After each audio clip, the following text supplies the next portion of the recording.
Mapaco, entreprise congolaise à Kinshasa. Mapaco, menuiserie a été créé le 7 avril 2005 à Kinshasa. Un atelier de la menuiserie. Mapaco, entreprise congolaise à Kinshasa. Mapaco, menuiserie a été créé le 7 avril 2005 à Kinshasa.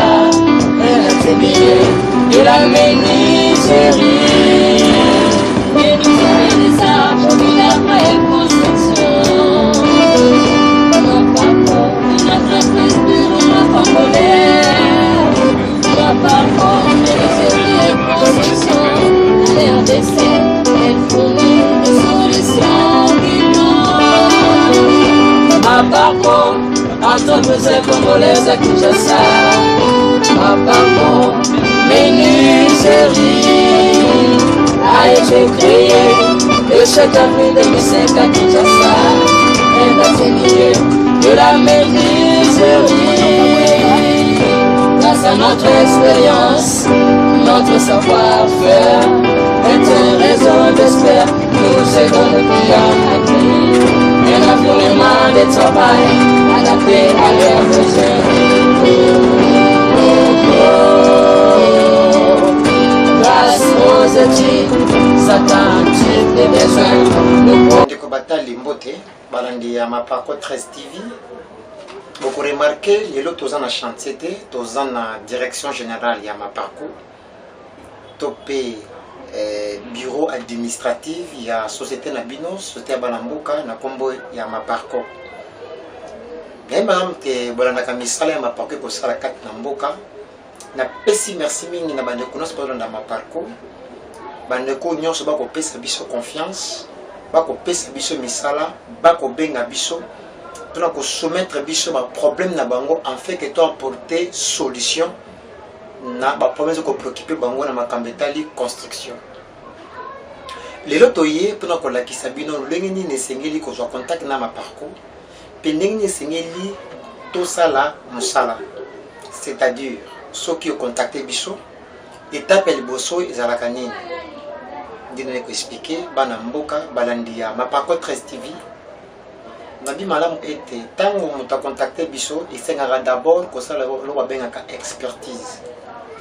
Bakambala mingi ete expertise ezali incontournable, indispensable. Ezali mieux pour la biso to kita sur place to sala étude ya sol. To en a besoin de retenir la biso ba photo to vidéo le pango pour na vidéo to ko détecter qualité à sol te. To profondeur c'est to kita fondation te. Donc photo sala étude du sol, ça va nous permettre ya koyeba qu'est-ce qu'on peut mettre sur cette sol, qu'est-ce qu'on ne peut pas mettre. Donc, même si tu as besoin de la modification, tu as l'achèvement, tu as l'expertise, tu as l'étude du milieu, ça va nous permettre, pour assez conseil d'élaboration, par exemple, il y a des vies, tu as besoin de souche, tu as d'abord comment. Parce que sur place, tu as la l'étude du sol, tu as l'accessibilité, en tout cas. Parce que tu as besoin de somba mabaya, tu as besoin de somba moellon, tu as besoin de somba kaya, tu as besoin de somba zélo. Il faut que tu aies ce qui facilite le chantier. Si tu as un chantier, tu as combien de kilomètres, combien de mètres avant chantier. Ce qui est comme un musique, qu'est-ce qu'il faut? Même des bateaux, on a un chemin dans chantier, qu'est-ce qu'il faut? Tu as un type de faisabilité, on a tu as un problème lié à maille. Parce que moi, je dis que tu as des mailles. Sans maille, tu as un salade. Tala kaski robinet zali to ezate mai na quartier zali to ezate ce que du boulot mai ko zala to mai ba ko somba ngona combien de mètres na combien de kilomètres to na mettre fin tout ça mona combien ba ko mema na combien tout ça ça ba préalable total aka assez conseil avant nen to bantu en chimie to bana misa na biso zali très important na za benga ba détail mingi kunate na ringa ki to solo makambeta expertise ce que je contacte na Mapaco expertise incontournable indispensable. Expertise est à $100 américains. Donc avec $100, on va permettre biso to cha carburant, to comme un chantier, to étala Et tout ça, les titres, sur le chantier de sol, les titres de chantier, tu as des titres de fondation, les titres de socle, les titres de colonne, c'est là qui ont déjà ceux qui chantent, c'est des tongs maquis. Alors, pendant que tu as un terrain vide, c'est tout ça, les titres de sol, et c'est d'abord, tout ça, la proposition, il y a plan, avec un plan manuscrit, tu mets ça dans le bien. Alors, si tu prépares un plan manuscrit, dans un modèle, on a déjà plan manuscrit, donc voilà. Ils ont plein manuscrit, donc il faut permettre que nous voilà, avec plan par rapport à ça, ceux qui doivent se mettre d'accord, on a une disposition, il y a ma pièce, c'est-à-dire salon, cuisine, salle de bain, place de porte, place de chambre, place de disposer, soit de mesure, ils ont mal à monter pour Koloba, comme ça tout le monde soit mesure, parce que bicho tout ça là pour nous satisfaire bien, tout ça c'est le pour ça nos clients pour la satisfaire. Parce que dans le bâtiment sur mon parcours, ceux qui viennent aux artistes, société, vivre, compagnie ou éco-kangama, ceux qui lancent. Donc, pour ça, il y a bino, et c'est tout ça, ne pas ça au bino, vous en avez besoin. Très important, pour ça. Alors, si il y a plein de manuscrits, et que c'est un plan manuscrit, ils ont 100 $. Alors, après plan manuscrit, et que c'est un élaboré le plan définitif.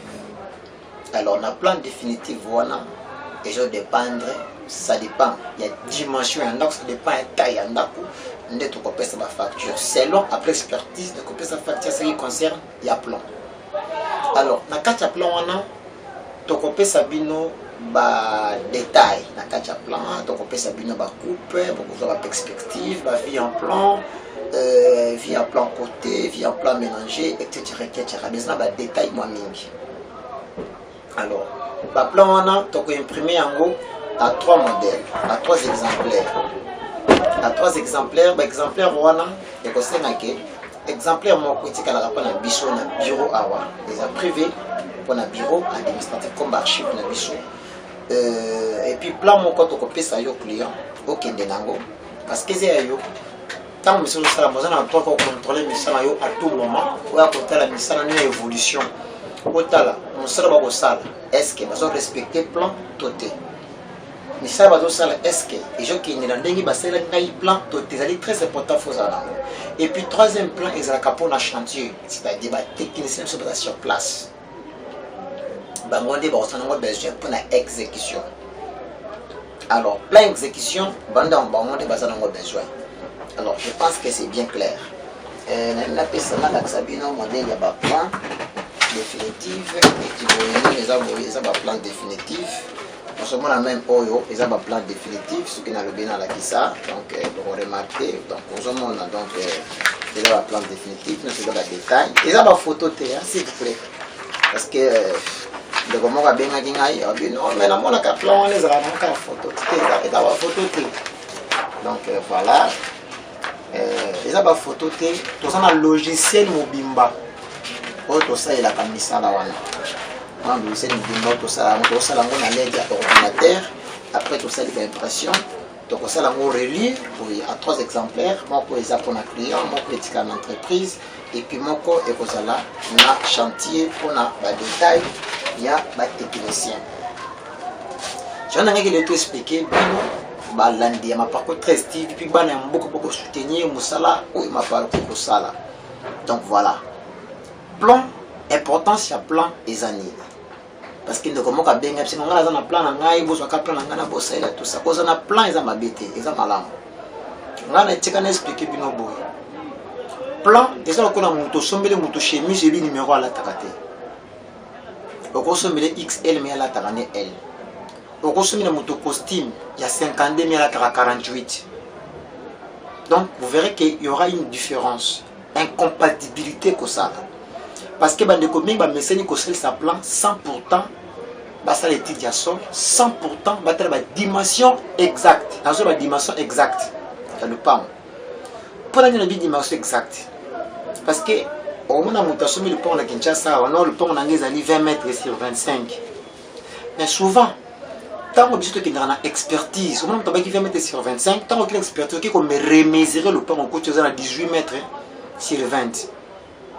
Donc, la mesure est correcte par rapport à la mécanisme de et ça m'a cambo tout à l'heure. Alors, tant vous savez ce plan déjà, sans pourtant, c'est la expertise, donc, il faut qu'il y aurait un problème sérieux. Alors, nous ça le plan, par exemple, bon, c'est plan, bien plan d'exécution, profondeur de la fondation pour maçon qui doit exécuter, tout ça. Mais alors, c'est un terrain marécagé. Mais alors, les terrains où ils allaient la pente, les terrains où ils la pente, il faut couper ça pour pas te causer à 10%, pas te causer à 7%, de façon qu'il faut couper ça équilibre, pleine stabilité à sol pour la fondation et résister. Tout ça, ça va difficulter beaucoup de travail dans le chantier. Au plan, il faut correspondre. Avant qu'on soit le plan, il faut qu'on soit l'expertise. Au quoi on a plan, on s'est dit que tu es dans le plan, le plan est quitter. Et ça va quand même de ton monnaie. Comment on a plan, il est qui mon le plan est bien moqué. Comment on a plan, et bien mon le plan est bien moqué. Comment on a plan, et bien moqué, ma casse, ils correspondent dans le plan. On a une disposition, c'est là qui plan, on a une disposition, le plan, et c'est différent. Parce qu'il y a un plan, il faut que la plan, il faut que il faut que l'Est des Arabes, Nord des Arabes, l'Ouest et Sud des Arabes. Il faut que moi, et je vais me panzini, moi qui n'aura pas panzini. Ceux qui m'boulent les obéta, mon pépé à moi, m'boule dans la côté, il y a un zélanini. Ça va comme ça une expertise. Nous quittons quand on anda, ou ceux qui m'ont bien à tongo, de comme pour déranger, bat na kachanda. Moi, porte anda, vous tout à la moi.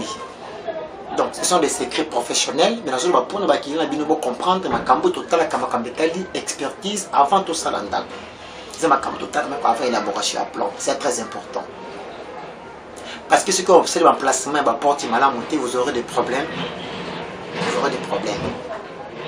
Et puis, tant que ça la plan, par exemple, c'est là que le plan, tu vas dimanche la fenêtre, dimanche la fenêtre, parce que au calcul dimanche la fenêtre, par rapport à la réalité et emplacement, le plan, par rapport à la disposition en date. On dit que ça, que non, on a des mesures de chambre, on détermine maintenant les mesures de fenêtre. Dans en Afrique, dans en Europe, dans en Afrique, mais en Afrique, il y a un mot, il y a ma sécurité. Donc, ceux qui ont besoin de calculer, madame taxé, conseil de fenêtre, nous avons un date comme dans en 12 heures, à autres, on va tirer comme un dessus de la moto. Pourquoi? Moi, ignorance, c'est à moi, mingi. Yango ma parcours ya mingi penza ko la kisabino pour expliquer bino la réalité sur le terrain afin que beaucoup na bererte bande que ba quoi qui berere mbaleleki mais biso ba tout landi ma parcours to ko na berere ya kalate. Je pense que c'est très important. Bande que balandi ma parcours 13 TV ma parcours asa disponible sur le bino yango ya bana mboka et bino pour na ko sala bino musala to za disponible à tout moment. Adingine pisa bandeko babenga kanga imbala mingi bazo benga misema kwala pambo Jean le téléphone wazo ko s'excuser dans limbi sanga na tuna mutuna beauté ko senga bulimbi si te poza drone na bino wazo na droit ko tuna mutuna air nyonso yo limbi poza drone na bino isa drone na bino ngai za devoir na poza musala na ngai donc na se jeune kate ce ko bengi ngai na ko se jeune te pour na question otuni na za censé ko répondre parce que comprendre que malamu te za drone na yo benga ngai benga biso to répondre mais tout ko préoccuper bino c'est un peu difficile donc pour la société na bina bana mboka ezawana le reste on va comprendre te bruit ko benga na numéro za affiché wana ernios ce que bengi tant mususu moni to répondre te peut-être moi occupation peut-être moi musala mais chaque façon de mon m'appelle manquer surtout WhatsApp to zanga ka ko rappeler te faut te rappeler afin que tout ça éclaircissement tozana pour un service na bino toza pour na servir bino na misala nyonso pour étaler construction ya ko tonga banda to modification to finition. Nous sommes là pour vous servir. Merci beaucoup na balandi nyonso ma parcours 13 TV na pesi bino mbote mingi pe merci mingi na misala ko pesa biso tozana besoin musala tozana besoin ya ba marché pour ya bino confiance dans la bana mboka ngaba baka pesa biso marché pesa biso mbongo to sala musala mais contrôle faisable contrôle besoin de contrôler biso à tout moment à tout le temps et surtout que za makama mbongo donc makama mbongo confiance et les kamingité au pesi mbongo zo contrôler ta liste parce que même bazolo baké place espoir ya moto trésor ya moto za des places moté maneza donc c'est important il y a que ça la contrôle il y a que ça la suivi oza musika oza na bandeko baza wato oza na mutu ko responsabiliser pour la ndaka misala na yo mais tia biso mutu oyo aza logique pas ko yate kwa kwa mbete biso yana bato bayaka non moni ngani zo sala bino ba commentaire ko nga funa liabo nga funa zwa bo photo teka be photo somba bo ete bata bongo peut-être to lingité pour oza na besoin ya musala ezala malamu, musala ezala malamu et relation pe ezala malamu, parce que le que les relations ezate mbongo ici la mais relation des importants. Donc voilà, na pesi bino merci mingi bandeke Maparcou 13 TV, na pesi bino mbote mingi ba merci à trop na moni to côté ni mbala ya sima, na pesi merci na Henri Mambambi wazaki na sima caméra, donc bilili boko mona na inza ko filmer yango, donc voilà, na pesi merci mingi na CP Bob, donc yenda sangi sensi bilili o pour bolanda bishika bozali. En tout cas Maparcou toujours prêt à vous servir, tous en à disposition na bino, tout na ko servir mais ça na bino. Merci beaucoup, au revoir, bye bye.